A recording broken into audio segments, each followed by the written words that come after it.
आज हम सॉल्व करेंगे NCERT class 10th maths chapter 1 real numbers का एक्सरसाइज 1.2। इस एक्सरसाइज में टोटल हमारे 3 क्वेश्चंस हैं, जिसमें से हम अभी पहला वाला करेंगे। तो उसके लिए नेक्स्ट पेज पर चलते हैं।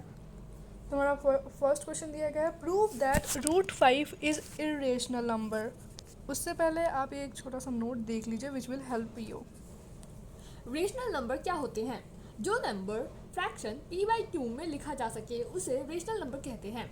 जैसे 1/2, 3/4। इरेशनल नंबर क्या होते हैं? जो फ्रैक्शन में नहीं लिखा जा सके उसे इरेशनल नंबर कहते हैं। फीचर्स: ये डेसिमल कभी खत्म नहीं होता और रिपीट भी नहीं होता। इस सोल्यूशन के लिए हम पहले सपोज करेंगे लेट रूट 5 बी रेशनल। तो अगर रूट 5 रेशनल है तो of course it will be equals to p/q, जहाँ पे p and q are coprime मतलब जिनके सिर्फ 1 और वो नंबर इट्सेल्फ फैक्टर होते हैं। सपोज तो यहाँ पे हम लेंगे रूट 5 का स्क्वायर एंड p/q का स्क्वायर। यहाँ पे 2 एंड 2 मतलब 5 equals to P square by Q square. फिर हम क्यू स्क्वायर को यहाँ पे शिफ्ट कर देंगे व्हेन, तब हम यहाँ पे हमें 5 Q square equals to P square मिलेगा, जिसमें 5 divide P square as well as 5 divide P. मतलब 5 में हम कुछ ऐसा डिवाइड करेंगे, मतलब मल्टीप्लाई करेंगे, जैसे 5 में हम कुछ भी ले सकते हैं। मैंने यहाँ पे c एज अ वेरिएबल लिया है, तो 5 में अगर हम c मतलब यानी कुछ भी मल्टीप्लाई करेंगे तो हमें p आएगा which is 5c equals to p। तो जैसा कि हमें यहाँ पे 5 Q square equals to P square आया था, तो हम इसको एज इट इज़ बस रिप्लेस करेंगे 5c से, तो 5c का होल स्क्वायर। फिर हम 5 को इस साइड शिफ्ट कर देंगे लाइक दिस।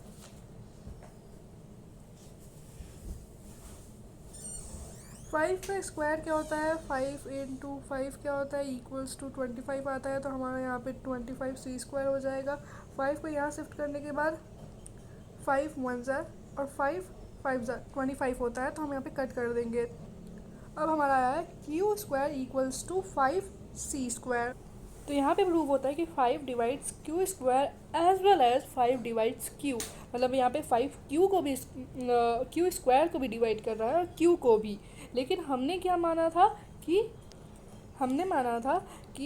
हमारा रूट 5 है वो है मतलब root 5 equals to P and Q, means P by Q are coprime, इनके सिर्फ 1 फैक्टर होंगे। बट वॉट वी गॉट, यहाँ तो 5 p से भी डिवाइड हो रहा है और q से भी, मतलब 5 is a factor of both p and q। पर जैसा हमने सपोज किया था कि root 5 equals to p by Q is coprime, जिसके सिर्फ 1 फैक्टर होते हैं। बट है तो हमने जैसा माना था कि जिसके सिर्फ 1 फैक्टर होंगे, बट हमारे जो हमारा हमने सपोज किया था वो हो गया रॉन्ग, प्रूव्ड रॉन्ग, क्योंकि 5 के 2 फैक्टर हो गए p एंड q। मतलब this assumption is wrong and root 5 is rational. हमारा 1 कंप्लीट होता है, तो अब हम चलते हैं 2 पे। Second question, prove that 3 plus 2 root 5 is irrational. हमें प्रूव करना है कि 3 plus 2 root 5 is irrational number. इसे प्रूव करने के लिए हम पहले सपोज करेंगे कि 3 प्लस 2 रूट 5 बी रेशनल। हम पहले सपोज करेंगे कि रेशनल है। तो रेशनल हमेशा क्या होता है? Which can be written in p by Q form. तो हम वापस इसको p बाई क्यू फॉर्म में लिख देंगे। ऑफकोर्स इक्वल्स टू होगा ना, हम सपोज कर रहे हैं, जहाँ पे p and q are integers. तो फिर हम यहाँ पे 3 जो हमारा प्लस में है, हम इसे यहाँ पे शिफ्ट करेंगे तो माइनस में हो जाएगा, जैसे कि ये। और 3 के नीचे हम 1 लिख देंगे, क्योंकि कुछ नहीं रहता तो हमें 1 लिखना पड़ता है। फिर q और 1 का एलसीएम निकालने पे हमें q आएगा। फिर यहाँ पे जो 2 जो मल्टीप्लाई हो रहा है रूट 5 से, हम उस 2 को यहाँ शिफ्ट करेंगे, तो यहाँ पे डिवीज़न में शिफ्ट करेंगे क्योंकि यहाँ पे मल्टीप्लाई हो रहा है तो ऑफकोर्स यहाँ जाएगा तो डिवीज़न में होगा, डिवीज़न में होगा तो यहाँ पे 2 इंटू क्यू हो जाए। ये जो हमारा है वो है रेशनल, क्योंकि ये हमारा पी बाई क्यू फॉर्म में रिटर्न है, मीन्स फ्रैक्शन फॉर्म में। ये हमारा इरेशनल नंबर है क्योंकि हम इसे पी बाई क्यू फॉर्म में नहीं लिख सकते। यहाँ पे ये रेशनल है और ये irrational, so they can't be equal. Irrational number is not equals to rational number, क्योंकि हम रेशनल को पी बाई क्यू फॉर्म में लिख सकते हैं और इस इरेशनल नंबर को हम फ्रैक्शन फॉर्म में नहीं लिख सकते हैं। एंड यहाँ पे जैसे rational and irrational is not equals to rational, so this is not possible, make our assumption wrong, so 3 plus 2 root 5 is irrational. अब आते हैं थर्ड बीट पे, prove that following are irrational. हमें ये सारे जो नंबर्स दिए गए हैं यहाँ पे हमें प्रूव करना है कि ये तीनों नंबर इरेशनल हैं। तो हम पहला क्वेश्चन करेंगे विच इज़ 1/√2। तो हम इसको भी सपोज करेंगे कि 1/√2 भी रेशनल, क्योंकि हमें इरेशनल प्रूव करना है तो हमें सपोज करना पड़ेगा कि ये नंबर रेशनल है ऑफकोर्स। तो अगर ये इरेशनल है तो ऑफकोर्स पी बाई क्यू के इक्वल होगा, क्योंकि इरेशनल हमेशा पी बाई क्यू फॉर्म में लिखा जाता है, जहाँ पे P and Q R integers. And इस 1/√2 को अगर हमें √2 लिखना होगा तो हमें रेसिप्रोकल करना पड़ेगा, तो ऑफकोर्स हमें p बाई क्यू को q बाई p फॉर्म में लिखना होगा। ये लिखने के बाद q बाई p हमारा रेशनल आ जाता है, क्योंकि ये हमारा p बाई क्यू फॉर्म में लिखा होता है, और √2 इरेशनल होता है, और irrational is not equal to rational. This assumption is wrong and 1/√2 is irrational. अब हम आते हैं थर्ड बीट के सेकंड वन पे, 7√5। इसे भी हमें इरेशनल प्रूफ करना है, तो हम सपोज करेंगे कि 7√5 एक रेशनल नंबर है।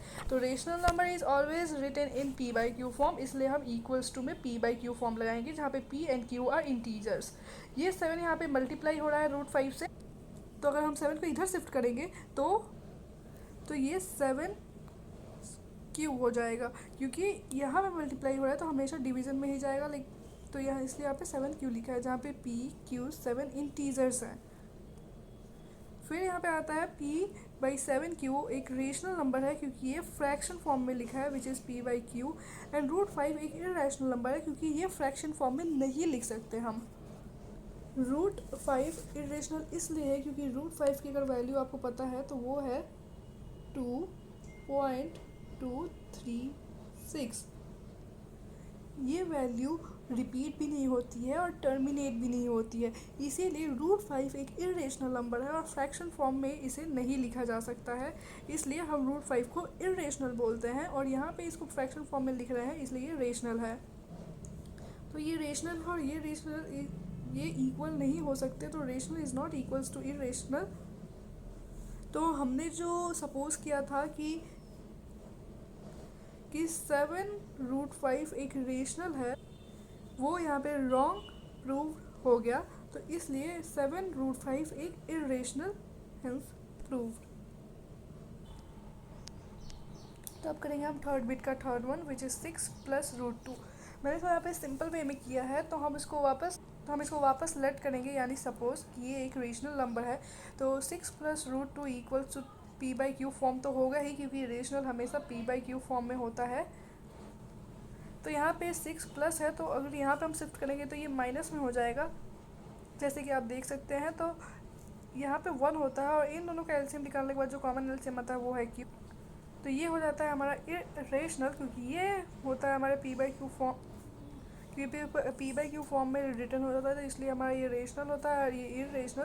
तो आप तो जानते ही हैं, तो ये है इरेशनल और ये है रेशनल, तो of course rational is not equal to irrational, so hence हमारा प्रूव होता है कि 6 प्लस √2 इज़ रेशनल। यहाँ पे हमारा 1.2 एक्सरसाइज होता है complete, so see you in next video.